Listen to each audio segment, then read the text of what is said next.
अभी कल exit poll आए हैं, मेरे से लिखवा लो, सारे एग्जिट पोल फर्जी हैं। एक एग्जिट पोल वाले ने राजस्थान में टोटल 25 सीट है, उसमें 25 में से 33 दे दिए उन्होंने बीजेपी को। ऊपर से आया होगा भाई बीजेपी को ज्यादा देने हैं, तो उसने कहा मोदी जी क्या याद रखोगे आप भी, आपको 25 में से 33 दे दिए। मैं तहे दिल से सुप्रीम कोर्ट का शुक्रिया अदा करना चाहता हूं, बहुत बहुत। उन्होंने चुनाव प्रचार करने के लिए मुझे ये मोहलत दी थी। 21 दिन कल पूरे हुए। अब यहां से मैं सीधा तिहाड़ जा रहा हूं। ये 21 दिन मेरे लिए बहुत विस्मरणीय है। मैंने एक भी मिनट खराब नहीं किया। रात दिन 24 घंटे देश को बचाने के लिए प्रचार किया है। केवल आम आदमी पार्टी के लिए प्रचार नहीं किया, सारी पार्टियों के लिए प्रचार किया। बंबई भी गया, भिवंडी भी गया, हरियाणा भी गया, उत्तर प्रदेश भी गया, पंजाब भी गया, जमशेदपुर भी गया।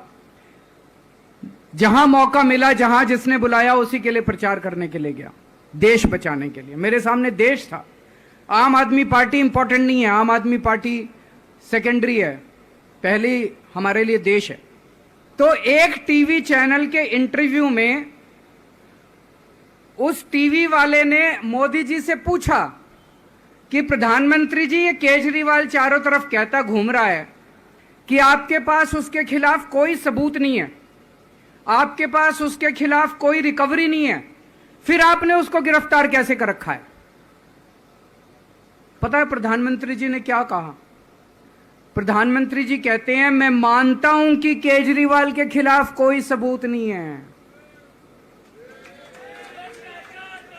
मैं मानता हूं कि केजरीवाल के खिलाफ कोई रिकवरी नहीं है, क्योंकि केजरीवाल अनुभवी चोर है। अभी कल एग्जिट पोल आए हैं, मेरे से लिखवा लो, सारे एग्जिट पोल फर्जी हैं, बिल्कुल फर्जी हैं। एक एग्जिट पोल वाले ने राजस्थान में टोटल 25 सीट है, उसमें 25 में से 33 दे दिए उन्होंने बीजेपी को। ऊपर से आया होगा भाई बीजेपी को ज्यादा देने हैं, तो उसने कहा मोदी जी क्या याद रखोगे आप भी, आपको 25 में से 33 दे दिए। तो पूरा का पूरा फर्जी है, पूरा एग्जिट पोल फर्जी है। लेकिन असली मुद्दा यह है, इनको गिनती से 3 दिन पहले फर्जी एग्जिट पोल कराने की क्या जरूरत थी, यह समझने वाली बात है। मेरे को भी समझ नहीं आया। कई सारे लोगों की कई सारी बातें चल रही हैं। एक ये चल रहा है कि इन्होंने मशीनों का घोटाला कर दिया, लेकिन मैंने संदीप पाठक को भी बोला है और मैं सारे इंडिया गठबंधन की पार्टियों को बोलना चाहता हूं, अपने अपने काउंटिंग एजेंट को बोल दो, पूरी तरह से सतर्क रहे। आखिरी तक अगर हार भी रहे हैं तब भी उठ के ना आए। कई बार क्या होता है, 1 राउंड में, 2 राउंड में, 3 राउंड में हार गए तो उठ के चले जाते हैं। उठ के नहीं जाना। सबसे लास्ट में रैंडम जितने बूथ होते हैं, ईवीएम मशीन होती है, उसकी पर्चियां पड़ती हैं। उन पर्चियों में से 5% पर्चियां उठाई जाती हैं। उन 5% ईवीएम की मैचिंग वीवीपैट की स्लिप से कराई जाती है। वीवीपैट पे जो स्लिप है उसकी काउंटिंग होती है, जैसे बैलेट पेपर की काउंटिंग होती थी, और उसकी काउंटिंग और ईवीएम की चेकिंग होती है दोनों की। एक भी मशीन अगर मैच ना करे तो वहां चुनाव रद्द कर दिया जाता है।